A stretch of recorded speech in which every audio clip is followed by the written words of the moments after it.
Hi, my name is Eileen. So as mentioned before, I'm a BFA student, so I'll be graduating tomorrow, actually, which is exciting. I'm gonna just briefly start off with an introduction and show some of my previous work before diving into my thesis project.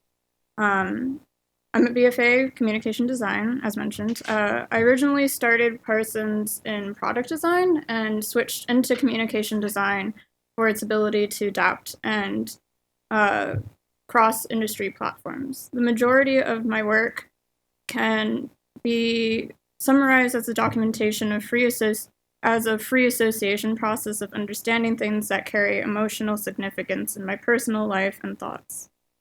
While professors and the CD curriculum constantly pose the question of what kind of designer are you, I found the only way to answer this question for myself was to put the things that I felt were important in my life in front of me to see. I know this idea sounds like a pretty cliche answer, and it felt cliche as I was doing it. However, the actual process wasn't that simple. It felt like an exploration of the idea that introspection sometimes needs to be viewed as something externalized or comes from external processes, or the idea that introspection depends on things outside of oneself to feel real. The time spent on these thoughts in these past couple years have been, as a very great close friend of mine has defined for me, my coming of age into art and design. After moving to a different state for the first time, I found myself faced with an instantaneous sense of displacement, something I particularly felt within my friendships.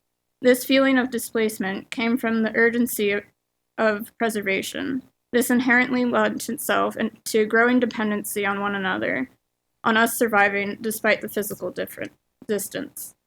Um, so this is the cover of a book that I actually have here, so I'll just put that there. The term closeness describes a lack of distance, emotional or physical, between two or more things. The term extension implies an outward continuation of one thing or oneself. To say someone is an extension of you, or anything describing connection through closeness, is to say that you exist beyond yourself.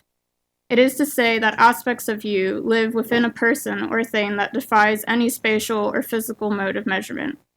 Over the years, I have found a growing difficulty to grasp these things that I find too intangible.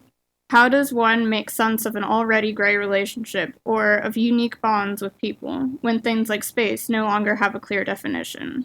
How does one sustain the quote-unquote horcruxes in their life without misplacement? I created a textbook entitled Measuring Closeness, Extension, and Intimacy. I chose to do this because I ended up spending the last year or so researching everything I could about love, about friendship, about what exactly intimacy meant scientifically and sociologically. I guess you could call this an emotionally logical way of thinking. Um, After much research on the grayness of spatiality of closeness, I chose to attempt to create a formula that would challenge this idea of intangibility and measurability, and attempt to, in fact, create a mode of measurement in order to make sense of my own intimate relationship. The product is a textbook documenting my process and attempts to understand the spatiality of intimacy. So this book is made up of 3 parts. This is the first part, which contains my own writings on things in the world that I find either intimate or contrasting our understanding of intimacy. So this was a paper I wrote regarding the DTF campaign by OkCupid. The second section, which is the largest section of the book, is research text that I've collected over the course of a year, including my own annotations, so highlights, notes. And this is the largest section of the book because it deals with how I started processing and interpreting these things as actualized facts rather than concepts in my mind. And the third section is I created an algorithm that essentially you could put any two-dimensional image through and it could grade its level of intimacy. Obviously, this is not meant to be real. It's kind of an ironic take on trying to understand something that's very emotional and very personal. So each image is given a value. So it, depending on how close the subjects are in the photo, what color the photograph is, what medium the photograph is taken with.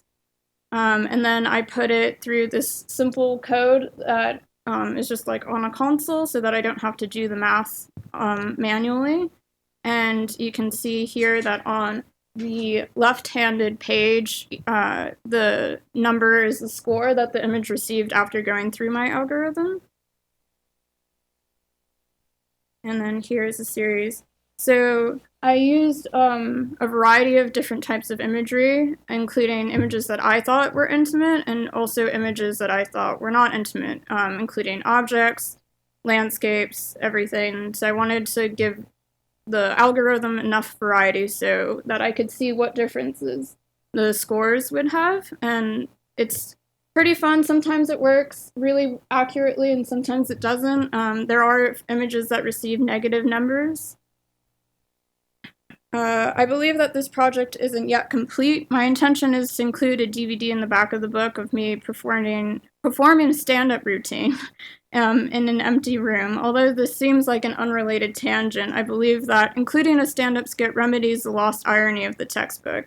Again, I wanted this to be this kind of cold, almost boring visual to something that is very personal and has a lot to do with experiences and relationships, but I also want it to be understood that I'm not trying to digitize or make intimacy numerical.